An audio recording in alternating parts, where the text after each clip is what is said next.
Welcome back to Expert Instruction, the Teach by Design podcast, where we dive deeper into the research surrounding student behavior by talking with the people implementing these practices, where they work, and with the students they support. I'm Megan Cave. In this month's Teach by Design article, I mentioned the Leadership Forum and the sessions that are devoted to engaging student voices in our PBIS implementation. Well, one of those sessions that I loved was a presentation given by Felicia Singleton and Marcus Jackson from San Diego County Office of Education. So here's a little bit about them. Marcus is an advocate for students and families, and he's a veteran in this field. Currently, he is an executive consultant and content lead for the San Diego South County SELPA's Equity, Disproportionality, and Design team. He consults with school districts about their climate and culture, as well as their development, their implementation, and the overall sustainability of their multi-tiered systems of support. He's driven by the goal for all students getting their social and academic skills that they need to be successful for the rest of their lives. And Felicia is another veteran voice we're excited to have on this podcast. She's been working in education for 32 years at the school, district, and now at the regional level, where she currently serves as the Director of System of Supports. She has a deep commitment to dismantling inequitable and harmful systems that prevent all learners from fully accessing their education. She's focused on supporting schools and districts in their implementation of equity-centered, multi-tiered systems of support, restorative justice practices, transformational social emotional learning, and so much more. Now, listen up, because this is my favorite part that Felicia told me about herself. In her work with students, she is guided by the traditional greeting of the Maasai, which is, "And how are the children?"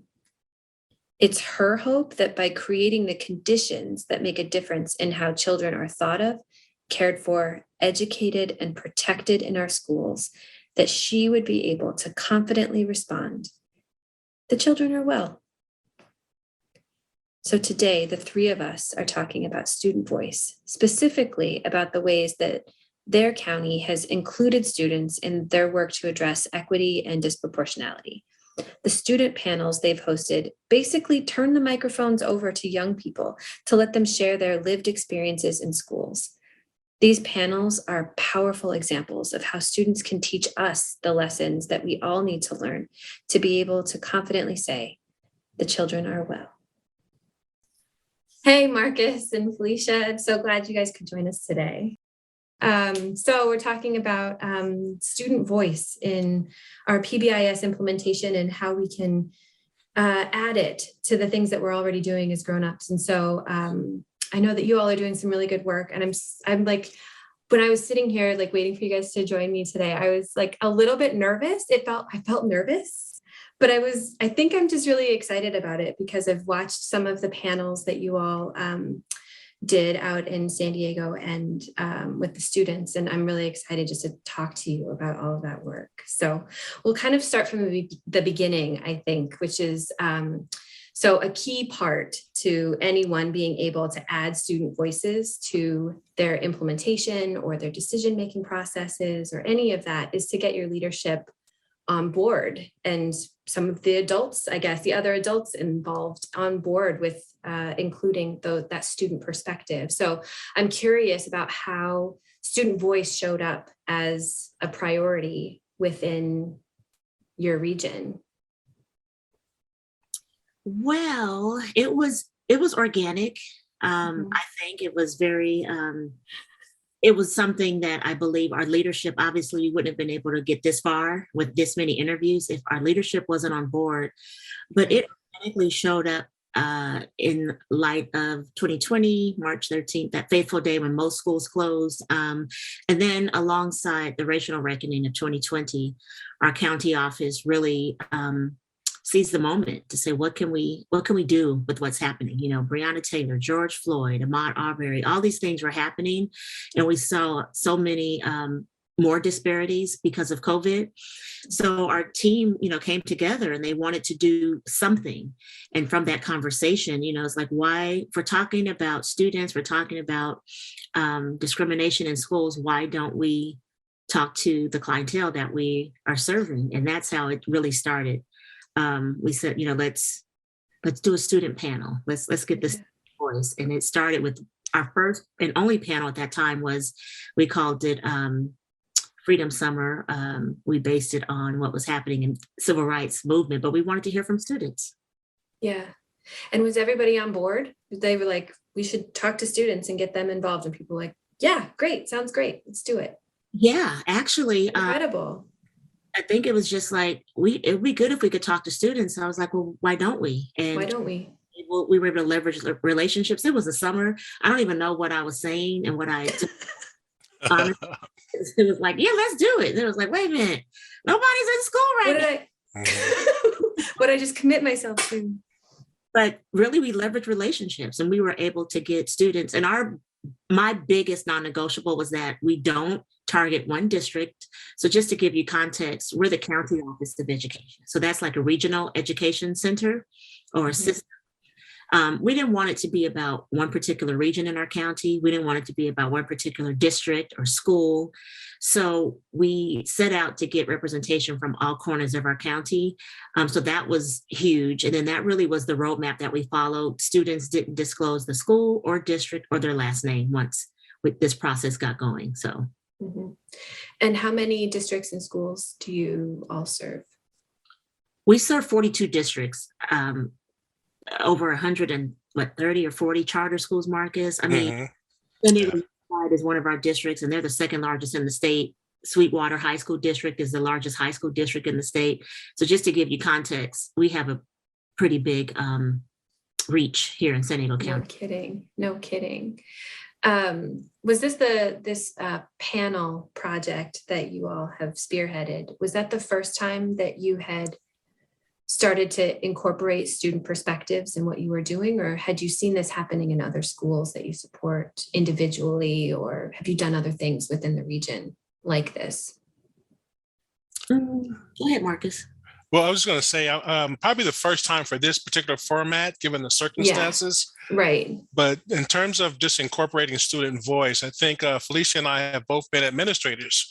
So we've always incorporated student voice in our particular school sites, but for the magnitude of what these panels that were displayed during this time that Felicia mentioned, this was the first time it was to that wide scale, because like she mentioned, it wasn't just one particular area. This was throughout the county. They have student voices come from across the different areas throughout the county. Yeah, I would definitely go ahead. And like Marcus said, in our previous work as administrators, we worked with students. I was at a district and I did a lot of work incorporating student voice. But at the time, I had been at the county 2 years, maybe not even quite 2 years, when we had our first panel. So this was the first time that we experienced something like this. And of this scope. This scope, yes. Yeah. We didn't really, I don't remember really asking. I remember just saying, we need to do this. And we just kind of went with it. And just did it. Yeah. It's so interesting too, how the timing of it all, this is really important work that you all are doing. And how there are lots of ways, obviously, that the pandemic and doing things virtually has been a hardship. But for something like this, I'm not really sure how you would have managed to host something like this without folks being so familiar with doing things on Zoom and being able to coordinate ourselves across multiple places all in one virtual space. So can you let's just help our audience, bring them up to speed a little bit about this project, these panels that you all hosted. So can you tell us a little bit, can you give us some more detail about what it is that you did, who participated, how you selected them, all of those kind of logistical pieces, and then we'll talk a little bit more about it. Okay. So again, we leverage relationships with administrators or educators throughout the county. It started with the Young, Gifted, and Black Student Voice panel. And that was the first panel you did? Panel, yes. And what it really stemmed from was during that time, a lot of work across the country was being done around implicit bias, around even storytelling, right? Mhm. So that's what really, pushed us to say, why don't we try to get some young people to come? So we called around to different superintendents and administrators and said, this is what we're doing. Can you give us some names of students that might be interested? I also thought it was important that they knew this wasn't a target, right? We're not trying to shame your district. So I assured them that confidentiality would be protected. Yes. It's really to show that this is happening everywhere. So it's the collective responsibility of all of us to do something different, because it's not something that's like, oh, that's the poor kids on the South Side, or that's happening to those, kids out on the reservation. It's happening everywhere in every pocket of our county. So that's really how we did it. We leveraged those relationships. And once we had the first one, it exploded. Like the feedback, the response, and Marcus can talk from a parent perspective. So what I leveraged were the restorative justice philosophy of community building circles. And mind you, we had been in the pandemic 3 months. So Zoom was still very new. Yes. Very, very new. Yeah. But we really have been focusing on building community on my team virtually since the pandemic started. So even though we're not physically connected, and I don't like socially distanced, we're physically distanced, but we can socially connected. So we just used all those practices. We got the students together, we talked to parents, we put together a release of information and a press release. We any kind of fears, we told students they could turn their cameras off, but we really empowered them. We told them, this is your opportunity to say anything you've ever wanted to say about your educational experience. And we gave them the questions ahead of time. We held office hours so they can practice, kind of like, these are the questions, jot down, run through with your family. So the first panel was really interesting because we had to select who's going to answer what question. Because it just became a really rich dialogue and they had a lot to say. So we shifted as we moved on. The rest of the panels were like, these are the questions, and we would go through them. But that's really how we did it. And we told the students, we're not going to censor you. We're not going to sanitize your message. We need to hear from you. So was that your guiding question, is just sort of what has your experience been in education? Was that your hope, was to get some information from students just about their experiences, or was there something more specific than that? There were a few overarching questions. One is, what was your experience? And we wanted some concrete examples, but also, what do you need from adults? At the time, we thought we were I loved some of their responses about that. Just so enlightening. So what do you need, and what are some things you wish educators knew about you? Do you know how superintendents or administrators selected or invited students to participate? Marcus, Felicia just said that from a parent's perspective. So your son participated, on the panel? Yes, he did. And they reached out to me. I think it was, I don't know if it was Felicia or one of our other colleagues just reached out to me and to see if if I would be interested in talking to my son. And so when I spoke to him, I talked to him about the opportunity to speak about his voice, his experience, and like I mentioned in the presentation, I wasn't too sure he was going to jump on board, and I didn't want to have any influence whatsoever because I wanted it to be authentic from him. And once he met with Felicia and then our colleague Anthony Seha, he came back after that first session, and I saw his eyes. I saw his the enthusiasm. I know he felt comfortable. I know he felt safe. And he said, "Dad, I'm going to do this." And I said, "Go for it." And I was just proud of him, but I was more really glad that he was with adults that he felt comfortable with in a school, in a setting that was going to help him walk through this process. And it just turned out great. Yeah, I'm so curious too, because I mean, I have 2 kids. They're not high school age, but I have spoken with high schoolers, and I remember what it was to be a high schooler and to talk to adults openly about my own experiences in school was not necessarily something I would have jumped on board with. I would have been pretty skeptical too.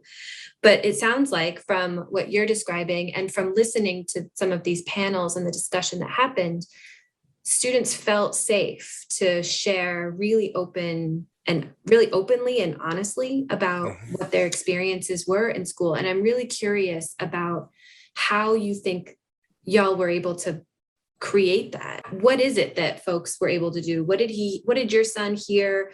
What did other students experience? Like, what was it that made them feel so safe to share the way that they did? I think more than anything, it was an opportunity to know that they weren't the only ones experiencing this situation. So it had that sense of community. Yes. And then it also had an opportunity with adults who were going to listen, not judge, but really get an opportunity to listen to what they were saying. And then the biggest thing is that there was a hope for a call to action afterwards. Maybe if I speak up, this is going to benefit a student that comes after me in the school setting. So there was the much larger picture there that this is my voice has an opportunity to impact future students coming through the school systems. Yes, that was a very, very important piece, Marcus. I'm glad you brought that up, because so many times in our educational systems, we go and get the ASB president or the captain of the football team, or the child whose parent is on the PTA or what have you. But we wanted to get voices from everywhere. So that was huge. We also asked, and you've seen the panels, we wanted each of the young people to think about someone in their life that was a supporter to them, or that was a mentor that they wanted to dedicate this conversation to. And we really framed it that this is a conversation, right? This is your story. Nobody can negate that or challenge that. So when they were linking their experience back to a grandparent, it was so powerful. Grandparent, I know. Someone in their family that had just been in their corner, been cheering them on.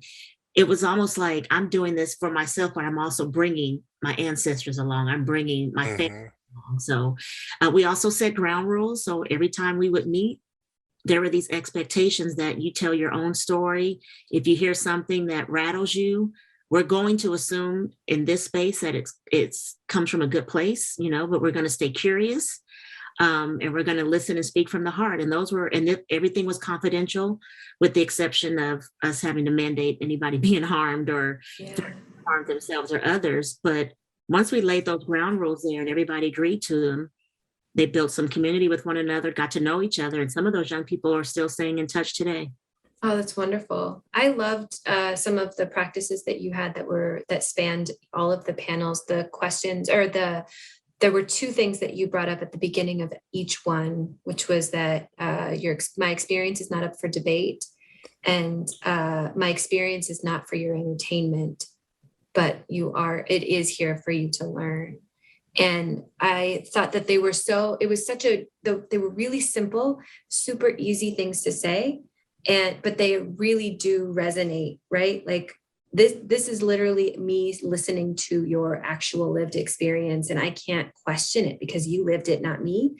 And that I liked the bit too about the piece about not being there for your entertainment, because that means that there should be some sort of action at the end, that it's not here for me to just listen and watch it and then go home. I'm not eating some popcorn while I'm listening to you. I'm actually going to do something about it. I'm going to listen and learn. And then it kind of compels you to do something with it. And then, of course, when you asked each of the students who they were dedicating this experience to, there was such a range of responses to that. And it was really nice to hear the people that had made such an impact on their lives and how they wanted to give this back to them. I thought that was all really great. Another question that I had about it, though, is how many panels did you have total? Wow. I want to say we had 8. Yeah, it was divided. How did you decide the panels that you were going to host after that first one? Did you already know that you had others, or was the success of the first one, did it make you think we should do this with additional students? I believe it was both and. That we were intentional about Black voices first, obviously. And then it was like, okay, we need to do more of these. Yeah. and the response we got from the adults. Like there were educators in the chat and just emailing and texting, Yeah, so talk about that. What has been the response to these panels? Oh my goodness. Everything from the youth are courageous. You're shifting my practice. You're helping me to, can you come to our district and help us transform? Can you come to our district? We want to do equity work. We want to do PBIS work, so they're really, Marcus and I are big systems people. Like these panels are powerful, but it's going to take more than a panel to shift the culture and the practices in your system. So every classroom practices change, and we know that it has to be at all levels of the system. What was your response, Marcus? Did you listen in? Were you in attendance when your son was speaking? You know what? Actually, I had a training the day my son, he presented, so I didn't get a chance to see him. I saw him afterwards. Yeah. But I did watch all the other ones, and I get goosebumps just even thinking about that, because and I think Felicia mentioned it. You talk about courage. These students were so courageous to to be in that space and to share, and it was powerful. But it also is an eye opener to the adults in the room. I mean, we work for students. These are our clients. These are our bosses in our schools. And so to hear them say there are things that are happening within our systems, it's a wake-up call, and just powerful. But like I said, if we really want to know how to change our systems, we have to talk to those individuals who are directly impacted, and it has to start with the students. So to me, it was powerful. And like Felicia said, it was widespread in terms of the positive experience that people were able to see, but also, how do I do it? What can I do? You've given me the courage to now start this within my district. And so we're seeing that across not only our locally, but also for schools throughout the state who have had an opportunity to see these students, and it at least laid a foundation for them to incorporate this type of work in their school districts as well. I think it's great. All of these panel discussions are available on your YouTube site. So everyone can go and watch them. There's clips and there's the full versions too. And you even have panels with leadership in there, which is also great to listen to what leaders have to say about their experience or their students' experiences too, is also really eye-opening. You mentioned hearing some of these stories and getting goosebumps. And I think there were so many things that I heard from them. I think it was Avery. It was during your Students with Disability panel. She said she was relating a story about how she had gone to PE, and she was hopeful that there would be an adaptive practice for her so that she could also participate. And she was given something to do that her body just wouldn't allow her to do. She struggled to do that thing. And so she said, it was hard for me to perform at my best when I wasn't given the proper exercises. And to me, I related that to everything. Like, it's impossible for any of us to perform at our best if we're not given the tools that we need to be successful. And so just listening to that, I think Chelsea, it was on your LGBTQ student panel, said that she was talking about the experiences that she had had in school, and the challenges or any sort of difficulty that she had come up against in school. And she said that it's not about what teachers say as much as what they don't say. And she was talking about how the silence that she would hear from the adults in the building meant more to her, was more impactful to her than maybe something that they might have said that would have been hurtful. So these students had such wisdom, and they were able to say things that, if you're really listening to what they're talking about, it's not just about their experience, it's about everyone's experience in the school. And it really does make you reflect on the ways that you might have contributed to someone's negative experience within the building. I'm curious if you all, after all of this, if you all had moments where you were like, oh, I got to do that differently next time. If there was something that was said or an experience that a student shared that made you go, that meant something to me, and I'm going to change how I do something because of what they said.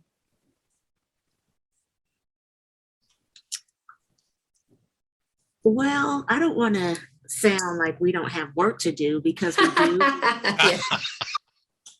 You're talking to advocates, for children who before I learned certain terms and before I learned certain programs, I operated in the world.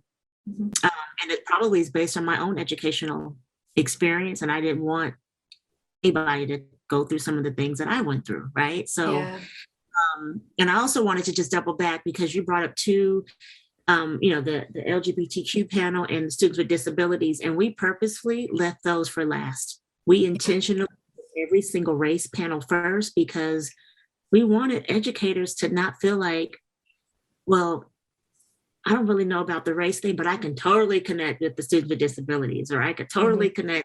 I'm the GSA advisor. We don't want someone to have an out, basically. We wanted to make, when we can equalize race, when we can talk about race and look and unpack that, then it's kind of like those strategies when you're an educator and you do this for the emerging bilinguals, or, students who are differently able. When you put those strategies in place for everybody wins, right? Everybody does, yeah. Was that, let's not, even though we told these individual stories, we didn't want to sum it up that, it's race and then it's everything else. When we take care of people and are kind or compassionate and are reflective, then we're going to do right by children, terms. I was intentional to say that we started with race on purpose. Yes. Yeah. Visually, there were some folks who said, let's just bring a multicultural panel together. And it's like, no, everybody's something. Yes. Something else that I noticed was oftentimes when we talk about including student voices, let's say on your school-wide team, as you're talking about PBIS and you want to get student perspectives on what's working and not working within your school-wide systems. Oftentimes we talk about getting representation, right, from around your school, so that, like you were saying, it's not just the student body president. It's not just, it's not just students who are already involved and successful in school. It's actually everyone, and you get representation from all different identities within your building. And I think that there's value, obviously, in doing that. But I also saw, on this panel, what a difference it makes for students to be surrounded by students within their community, and then being able to share so openly, like you were saying, that it wasn't just my experience, it's all of us are having this experience. And so it makes it feel safer to share maybe a little bit differently from that perspective. That was just something that came to my mind. I don't know if that's true, but it's something that I noticed as I was watching and listening to these students. One thing that stood out to me, there was one particular student, and this student was an African-American student. And in his story, he shared about how his teacher spoke to him as if he was illiterate. Yeah. And he slowed down the conversation. And even when the student was going out of his way to try to let this teacher know he spoke a different way, the teacher was telling him to speak the way you normally speak, as if the teacher knew how he normally spoke. Yeah. And so what this student did is he said he spoke to other Black students, and apparently they were receiving the same type of treatment.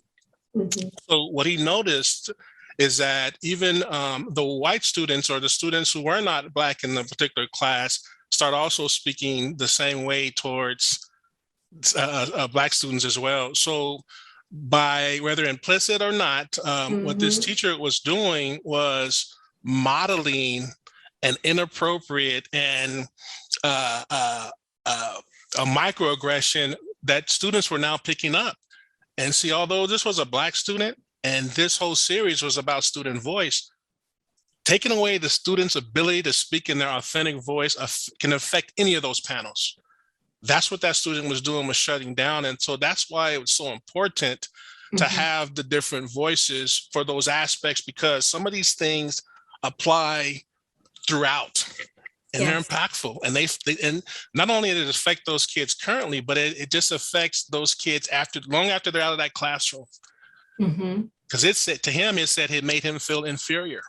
Now think about that. If that happens in elementary and it carries to you with middle school, and then your expectation might be the same thing's going to happen in high school, because this is all you know by an adult who was in the school system, who taught it. Right. I was just looking at some student engagement data, and by 5th grade, students are like 3/4 of the students are engaged. And by the end of by the time you get to high school, I think it was 11th graders were the least engaged, but it was all the way down to like 45% engagement. It's really remarkable how it can become this, it compounds itself, like you were saying, over time, that if it starts even at a younger age, the way that you engage with your own education by the time you are in high school, it is affected. So you've done all of these panels, these 8 different panels. You've talked about people wanting more and saying, yes, I agree. So what happens now? What has happened since? Have you gone to these districts? Have you seen a change? What changes have been implemented within your region or at the individual district or school levels? Have you seen anything yet? Well, this was a partnership. So although we're all under the umbrella of our county office, we're all in different divisions. Yeah. So, specifically for my work, what is happening is we're getting a lot of, we're always a leader with restorative justice. And we work really hard to connect the dots for people to show how restorative justice is anchored in a PBIS structure, like what that looks like. We're getting a lot of requests on leadership. And then what has also happened now when we do walkthroughs, so we have a district or a site that says, oh, we really want PBIS, and we go out and meet. We ask them to have some students ready for us to talk to without there or the administrator there, because we really want to get as authentic a snapshot. We know it's just a snapshot, and we work really hard so no one takes it personal, but the view is just different. You go see Hamilton in the balcony versus the Oregon. Different view. So we really need that feedback. So that's one thing we're doing is now we're working with our PBIS professional expert, Patty Hirschfeld, to develop a tool. When we go to sites, we want to hear from students. And we're also really, really encouraging leadership teams to bring that student voice to life. And then we've seen districts reach out to, hey, I want to do a student panel or site. Can you help us plan it? So we're seeing all and everything in between. Have you seen similar things, Marcus? Are you experiencing all of that too? Oh, for sure. And I think the key part, like Felicia said, just the students bring such an authentic voice. And having students sit, even when you're evaluating the tiered fidelity inventory, I tell you, they bring a realistic aspect, particularly when it comes to expectations or teaching of expectations. They'll let you know if they have not been receiving that instruction, but also with the acknowledgement piece as well. So it really it holds the school accountable and a way to action plan in those areas if you're not receiving that support. But just in general, the work that we do too at the South County SELPA is really focused on disproportionality and equity, but also having that student perspective. And we try to take a human-centered approach to compliance so that students are always at the center of the work that we do. Can you say more about that? It's those are all words I know. Ooh, okay. But strung together, I don't know what they mean. I'm sorry. Well, no, that's okay. That's okay. I just want to know more. Well, we work towards equity in our schools, but when we're looking at disproportionality, oftentimes when students are identified or referred to a particular category, say suspensions, and for example, and that's higher than their actual enrollment, then they become disproportionate. Yeah. And usually that's a compliance issue, particularly with schools or school districts.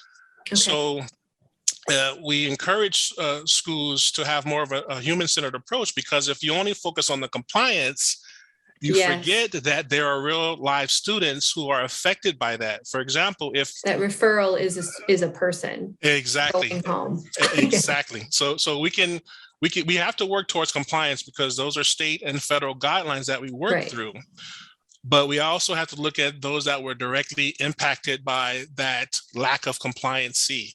So that's that human-centered approach. So you have to talk to students, you have to talk to those who are directly affected, you have to talk to parent groups and also the staff members. But that student voice, and I say that again, with the students being the foundation of why we work in schools, we have to make sure we're finding out what we can do better to help support the students, and we can't do that without getting their voice.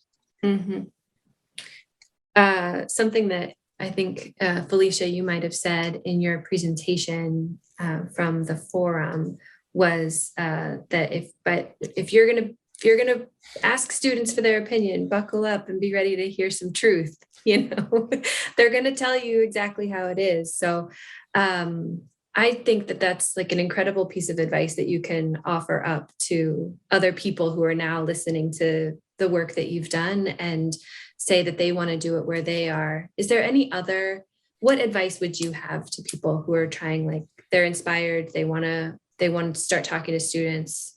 What would you say to them? One thing I would say is create the opportunity. If the trust is not there from the beginning, you have to build that. You have to build the rapport and build the trust. And you may have to also have alternative ways to do that. For example, if students aren't willing to communicate in one platform, then maybe you start a different platform just to give them the opportunity. And that may be have them write how they're feeling anonymously. So that way they at least get that information out, because all of that is data. That's data. That's real raw data for schools to be able to do something with. That's a very good point. I would also, a couple of things. One, tell them why you want their voice. Like, don't just talk to them for the sake of talking. And then have a scaffold of a plan of what you intend to do with it, right? So this is why I want to talk to you. This is what I'm thinking about. Also, I think it's important to make a commitment to keep their voice along the way.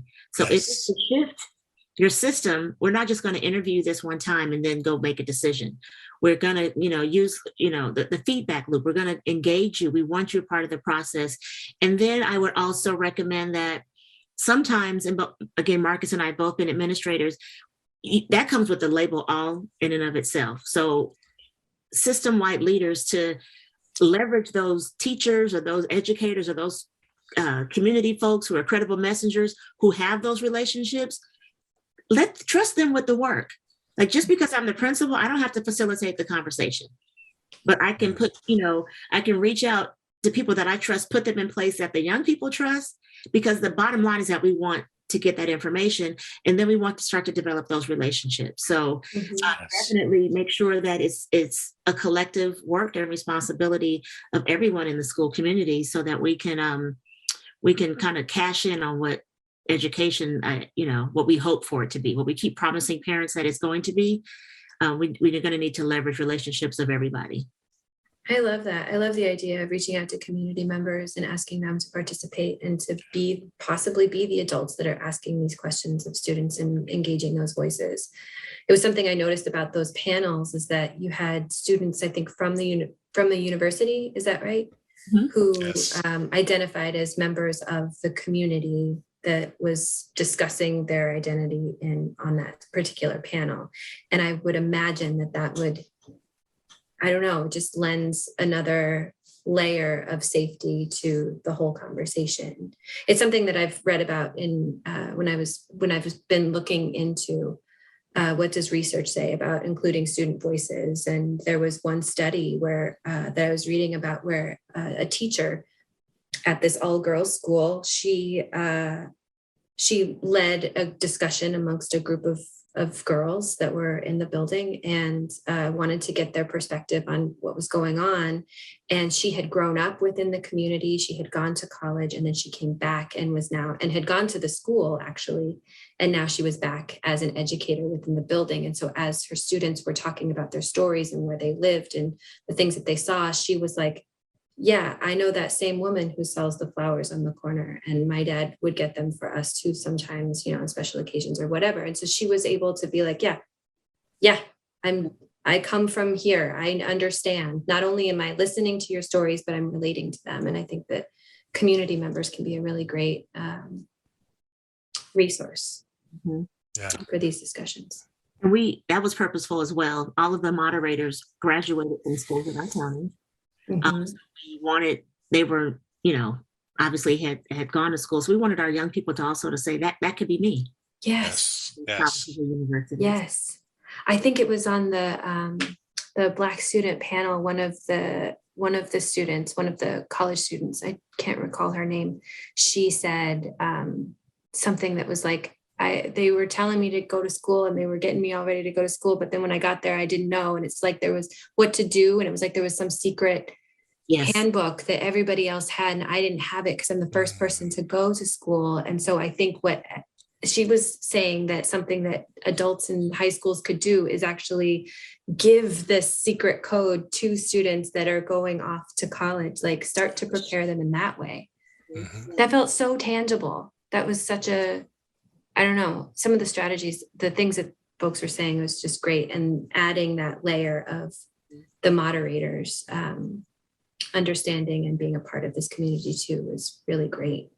Yeah, and just to give you a little, and where are they now? One of those members was also, my daughter was on one of the panels because it was summertime and we needed students. She ended up at the same university where that moderator. Oh, awesome. Nice. So there was already a connection built in. And she was telling her, like, there's the university, the public facing, and then there's the secret code, and they connected, and they have their contacts. So she's now, a freshman at that university. And she's like, these are some things that I wish I had known as a freshman. I went to college, but I didn't go to that school. So I don't know all the ins and outs. Right. So it really is paying us back in dividends that we never even imagined. Wow. Incredible. That's awesome. That's awesome. Well, I really appreciate you guys taking the time. Like I said, I was sitting here just like, I can't wait for them to get on. I have to talk to them all about it. The work that you did, the panel discussions are incredible. I encourage everyone to go out onto YouTube and to find them and listen to them. And I think it's great. So thanks so much for joining us today and for all the work that you continue to do.